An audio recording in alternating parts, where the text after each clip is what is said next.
And now 3 more pictures of people, including what I presume to be a very frazzle-haired Sarah Palin. And then people in a movie theater watching giant robots fighting with MST3K style silhouettes. Fortunately, as I have demonstrated in this very review, I am armed with my own MST3K clips. Well, it's hardly worth it, but boo! And then a woman being stoned to death after being buried in the sand up to her head. And then world's greatest dad mug next to a dinosaur? Whenever you have a point, Frank, feel free to let us know. Anyway, the Fixer calls up one of his colleagues. No doubt a Superman analog named the Swinger or something. I'm tired. Let's steal a car. What a gentle soul. And yeah, they steal a cop car and listen in on the police radio. And what does he hear on the radio? That the terrorists attack and destroy the Blind Justice statue, aka the Statue of Liberty analog for Empire City. Oh, but I should probably point out how they destroy the statue. You see, the terrorists have jets. With missiles. Yeah, surprised? Boy, I sure as hell was. May I ask what may be a stupid question? If you have fully equipped and capable military hardware, including missile-armed jet planes and Stinger missiles, and you have a massive attack planned on this city, why the hell are you resorting to suicide bombers? You waste perfectly good soldiers under your command when you could just annihilate the city from a distance. What's the point of suicide bombing like that? Why not just throw the explosives into a crowded room and run? Did those assholes owe people money or something? Or was this just Al-Qaeda's plan to weed out all the really dumb members of their organization? You know, like, oh, there's Steve. Dude always spills his soda on the gunpowder. Let's make sure he doesn't mess this one up. Does Frank Miller not understand how terrorism works? If they have the resources to launch this kind of massive assault, they don't need suicide bombers! At this point, I'm not going to be surprised if they have a nuke, too! Oh, and enjoy some more heads, this time including President Obama, Vice President Biden, Kim Jong-il for some reason, some regular military, and some silhouettes of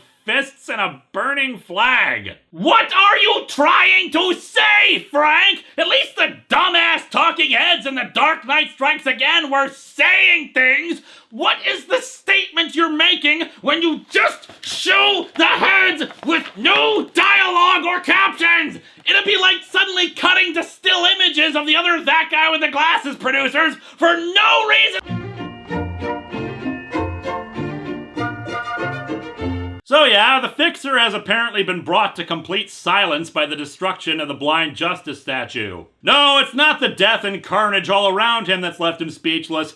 It's the destruction of a statue. And look, I get it. Seeing an important symbol like that getting destroyed is demoralizing, but frankly, you should count your damn blessings they didn't turn those missiles on the city itself, asshole! Anyway, he still says this is just the beginning. We're seriously still just beginning? We're on page 93! The Fixer takes Natalie to some abandoned factory to talk with a guy and his 2 flunkies. Women who push out their asses behind them in an almost Rob Liefeld-esque distortion of body proportions. Beautiful Asian twins. You guys are so obvious. They are?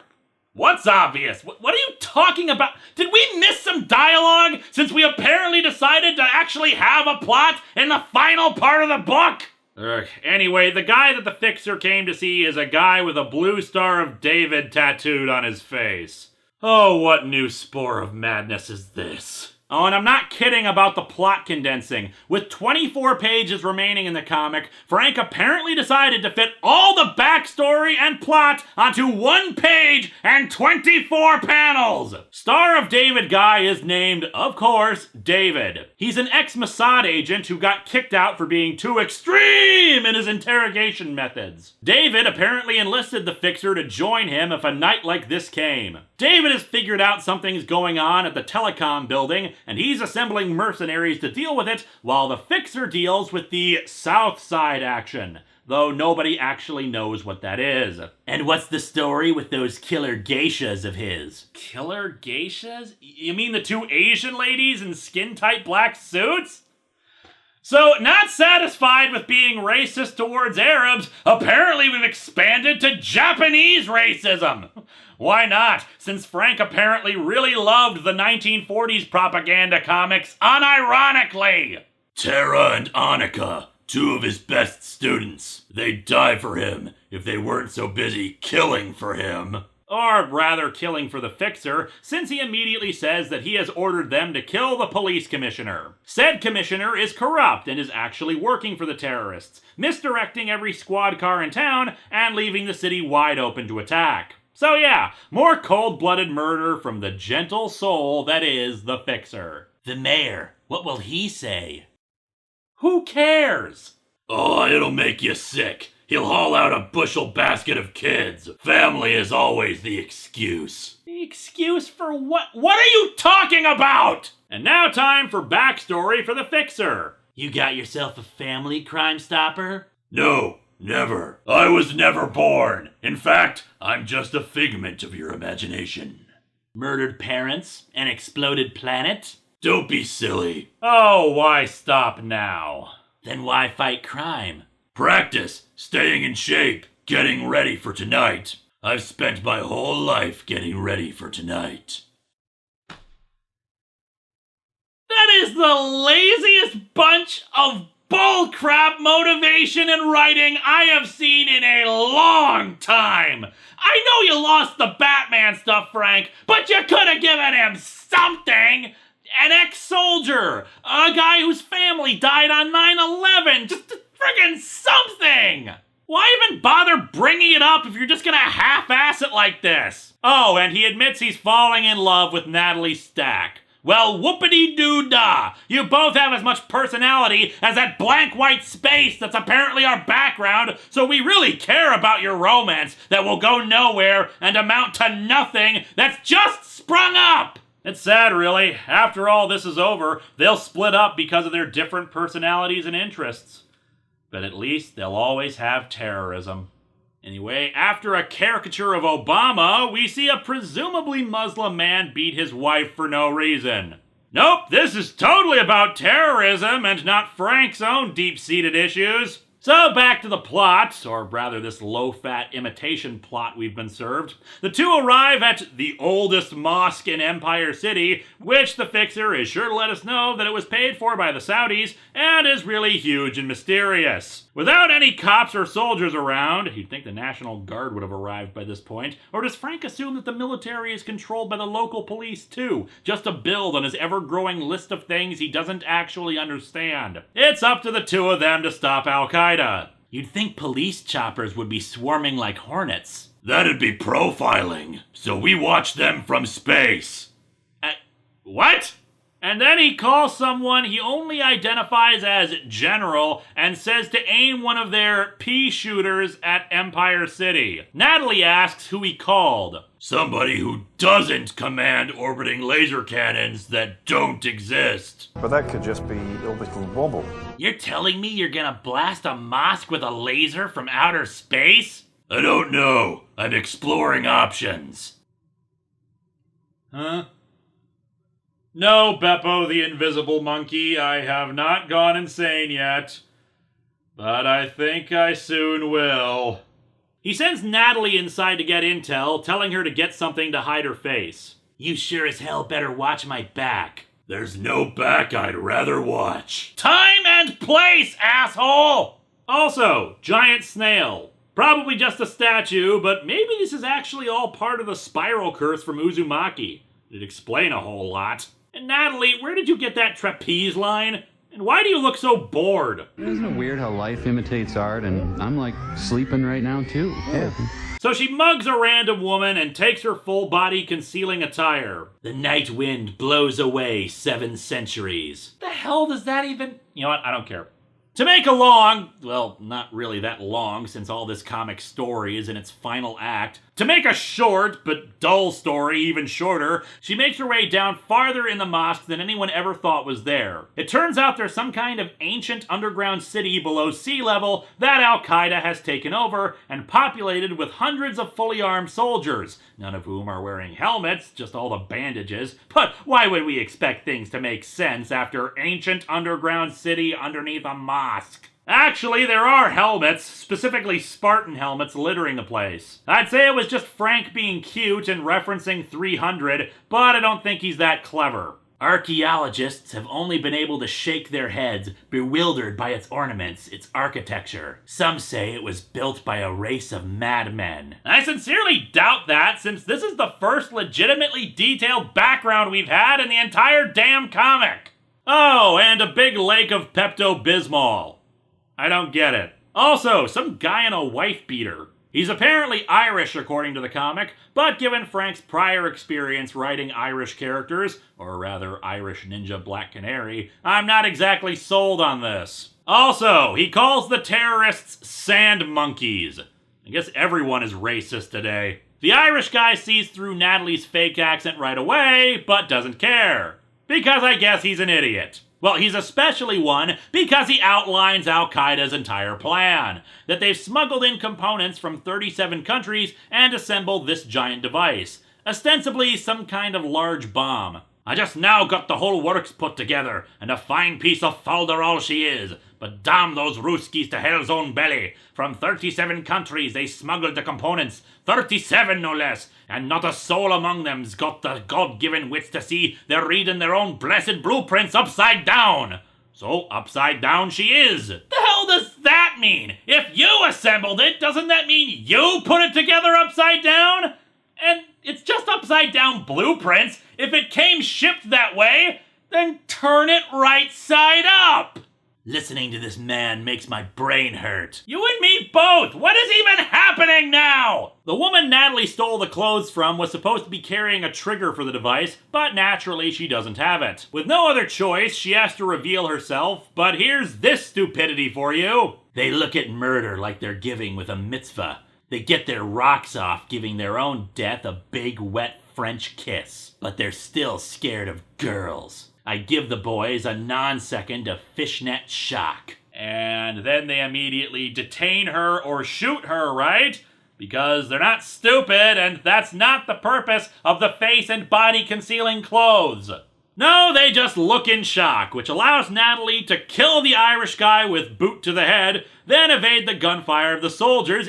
Wait, is that a T-Rex? What the hell? And then she dives into the pink. And the rest of the page and the following one are all in pink. Oh my god.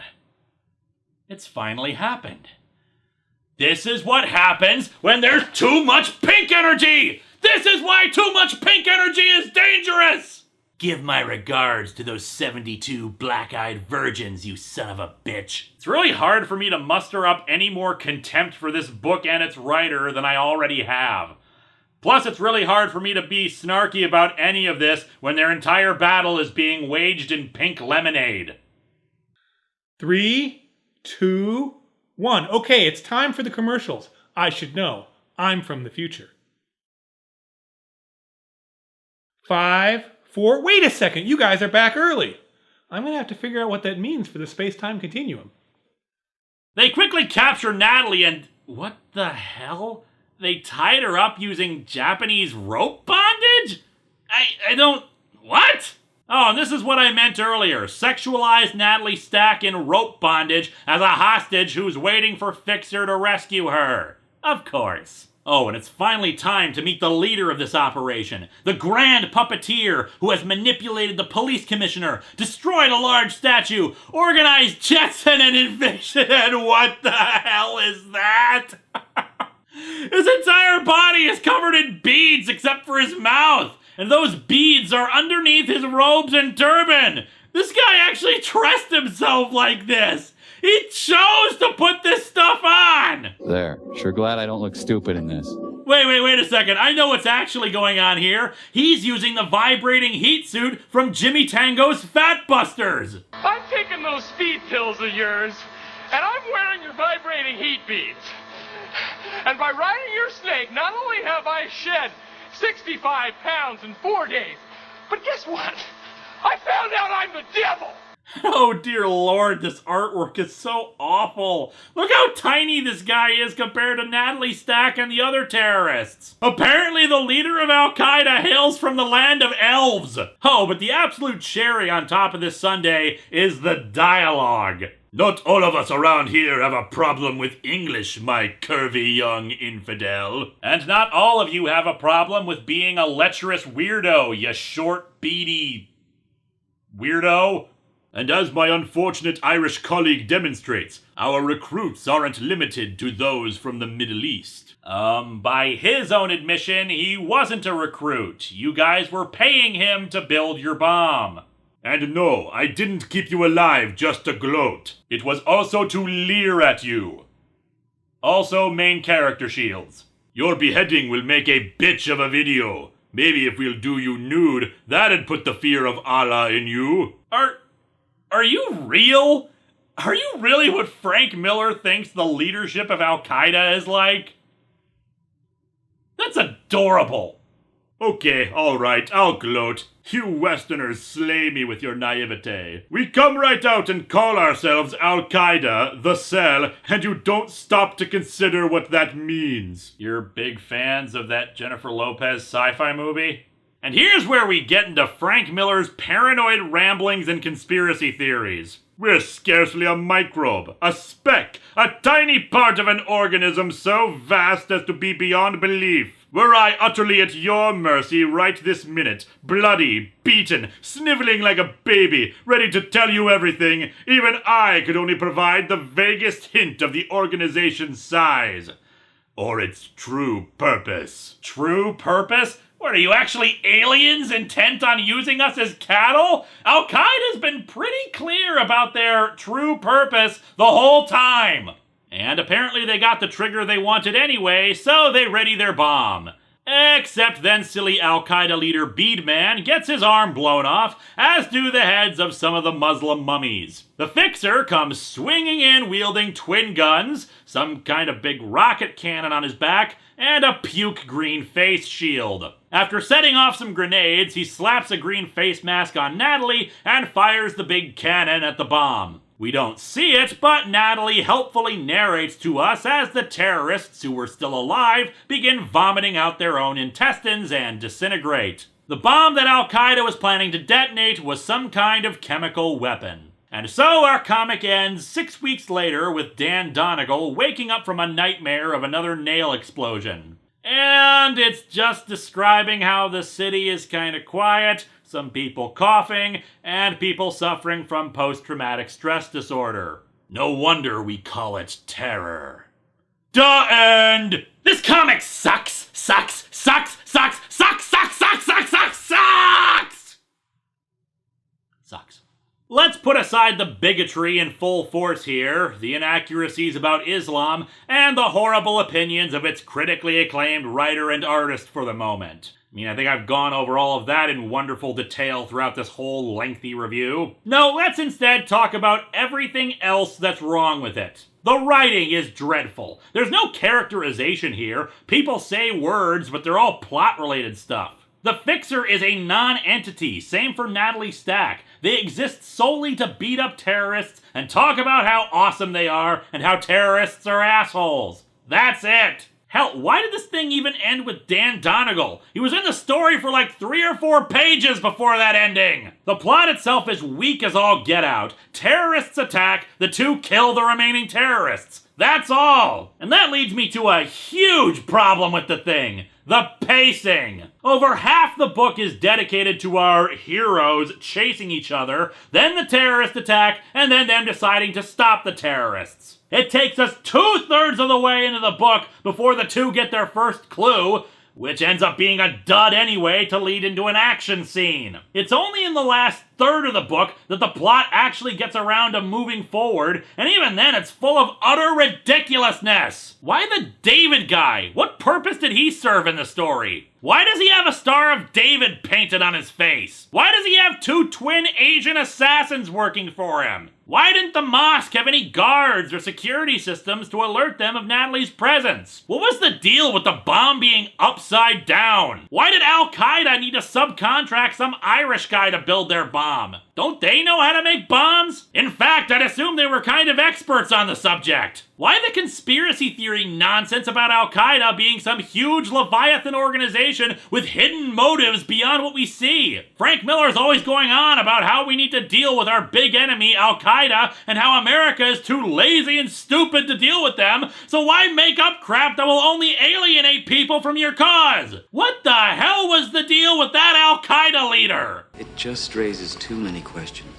And then there's the art. The god-awful, confusing, lazy art. In a few spots, Frank Miller's legendary use of negative space is fine, but most of the time this book looks dreadful. People don't look like people, or are just bent in bizarre ways. There aren't any backgrounds, just blank white or black. The attempts at depicting weather just make everything look muddy and confused. Half the book is just splash pages, while other pages have far more panels than they need. And the splashes of color we do get seem almost randomly placed with no rhyme or reason. Speaking of random, interludes featuring talking heads that don't talk, resulting in no context or sense behind their inclusion, other than the fact that this is a politically charged book, so here are some politicians! And of course, that brings us to the politics. The awful politics of this book. It is a comic completely ungrounded in anything resembling reality, but not in the fun kind of way that a superhero comic should be. The Fixer is a racist, bigoted individual who gladly tortures, kills, and mutilates his enemies with impunity. Al-Qaeda is not a guerrilla terrorist faction, but some kind of massive organization employing apparently every Muslim under the sun to kill those who would be innocent and kind, and we are equally justified in treating them as subhuman. There is no chance for redemption or rehabilitation. There is no good Muslim. They're either misguided victims like the out-of-nowhere sequence where a woman is beaten by presumably her husband, or they are mass murderers like Amina the exchange student, or any of the other dozens of nameless terrorists encountered in this story. They're all stereotypes. And in the end, what is accomplished? Insulting 1 billion people for their religion, a story about a killer who murders other killers with no personality or backstory, and a guy waking up from a nightmare because terrorism! That's all! This book is a testament to 4 things. Human slaughter, torture, misery, and anguish. It is the nail in the coffin for Frank Miller's career in mainstream comics. He said recently that he wants to work at Marvel and do Captain America, but even Marvel has laughed off that idea because of this trash.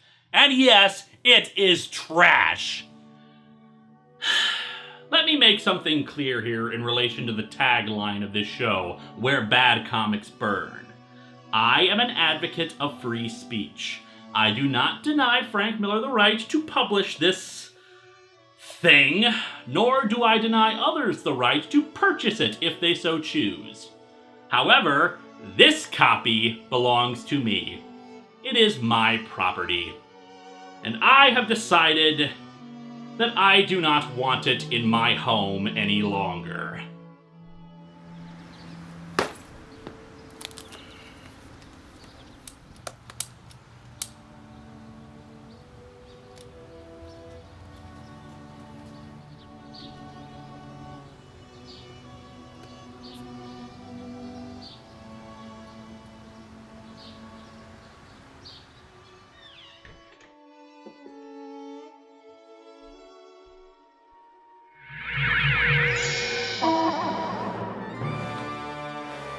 What the? Oh, it's me! Only less handsome.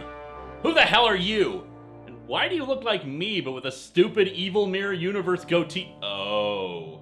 Yes, Linkara, I am you, but from another universe. Are you the one from the universe that Iron Liz visited a few years ago? Indeed I am! A transposition had taken place. Where is Iron Liz anyway? I wish to gain my vengeance! Hey, Linkara, I think I tracked down Judas Liz. Can I You're in the middle of something. I'll catch you later.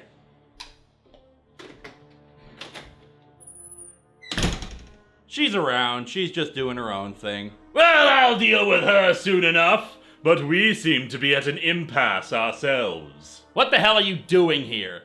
Wait, is your beard painted on? It's a long story involving Snowflame and some ice cream cake, but that's not important right now. The Iron Liz of your universe convinced the Dr. Insano of my universe to use my spaceship to keep me from conquering the world. Ever since then, I've been on the run. I figured that I'd try my luck outside my own universe. What the hell is it with alternate universe versions of me wanting to kick my ass? Did I miss a meeting? Silence! At this rate, Lord Vice is gonna be revealed as an alternate me or something. Be quiet! I will give you one chance, Linkara. Join me, and together we can rule this world. Not interested. Be sure. There must be something that you want. You want credits? You'll be a rich man. What is it that will buy you? Power? I can get that for you! An answer to a question would be a good start. You've got a magic gun. Where'd you purchase that? It's a weapon, forged by a demonic cult intent on spreading the word of their god. It destroyed the fools and found its way into my possession. And in this mirror universe of yours, was there a girl who was sacrificed by that cult? Born out of hatred and pain? Hatred and pain? You stupid little girl. I volunteered. You can shoot them now. Shooting!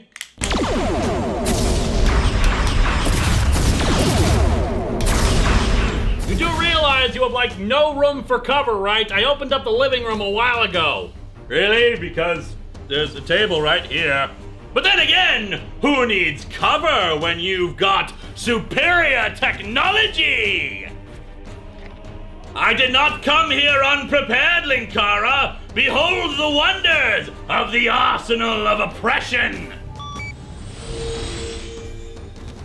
Nimue, analysis. Information. The device is similar in function to an anti-magic field generator. However, its suppression method requires a brief amount of time to analyze the foe and adapt. So you're saying that I need to change up what I'm fighting with every minute or so? Confirmed. Oh, then I am going to have some fun. Come out, Linkara! I have you cornered and disarmed. Hardly! 6 years and 300 episodes? I have not been idle.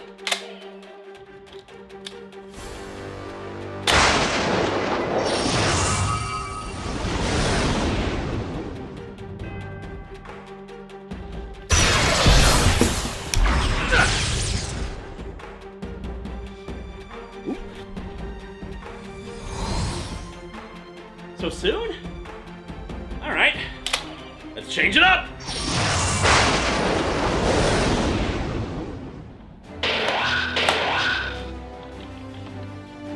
Aha! Oh, poop. Cause I got a brand new combine harvester and I'll give you the key. Da da da da da da. Come on down, let's get together in perfect harmony. I got 20 acres and you got 43. Cause I got a brand new combine harvester and I'll give you the key.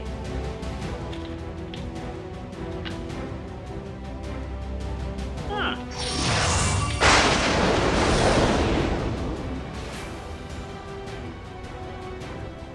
Technically, I never got a chance to use this before, but better late than never.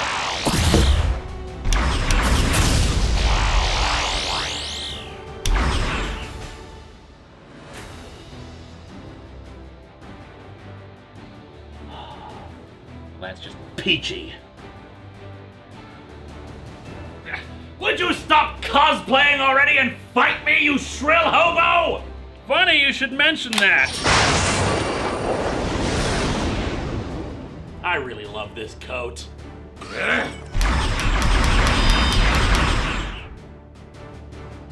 What a pity. You activated my trap card. Oh, shit. You are such a dork! Such a child! Acting out some kind of power fantasy!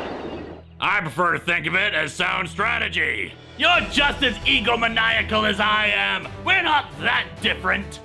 Hell, I'm a prima donna, I admit it! I've been through a hell of a journey these last 300 episodes! I've been forced to see some awful things. Some arriving in my apartment, and some just trying to bring me down for fun. But because of all the things I've seen, all the people I've met, for good and for ill, I've become better. The monsters, though? They stayed monsters. Pyramid Head, I choose you!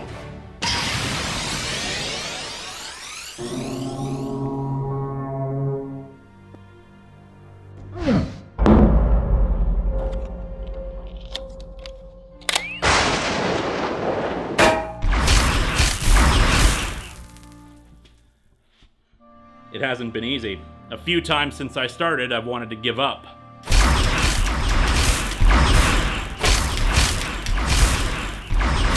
But I've met a lot of amazing people. Loved ones, colleagues, friends. Oh, most especially my friends. My friends, you have been the most amazing of all. Thanks to them, I didn't end up like you.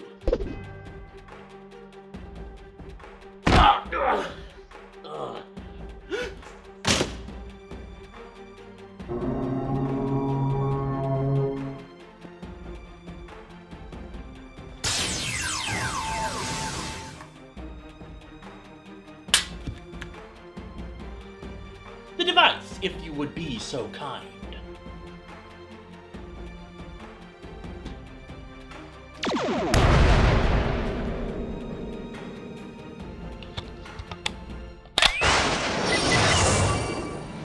Welcome to Atop the Fourth Wall, where bad comics burn, good comics are praised, and ignorance and hatred are unwelcome.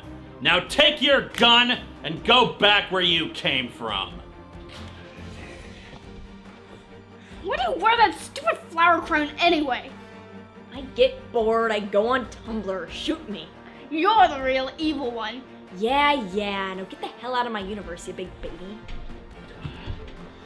You really suck at this. We'll talk about this later. Mark my words, Linkara, you have not seen the last of Nimue, have you finished accessing his dimensional transporter? Confirmed. Send his ass back. And I'm assuming that while you were in there, you made sure to fuse the circuitry so we can't just beam to another world? Confirmed. Thank you, Nimue. And thanks to all of you for sticking with this little silly comic show for 300 episodes. Here's to the next 300.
Dr. Lingsano, they say it's not science, but hey, what do they know?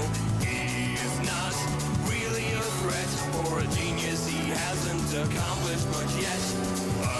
Unlike some unwelcome gifts that also have managed to slip through the rift.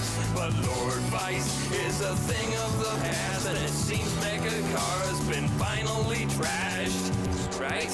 When evil growing like cancer got Awful Clown and the ninja style dancer Linkara stepped up to the plate, of the world and defeated. Dear Lord, this is actually the back inside cover of the book, and the nails are still traveling outward from the initial explosion. When will they end? Bye. Bye. That's the nice thing actually about the head falling over, just kind of like, oh my god, what are you doing?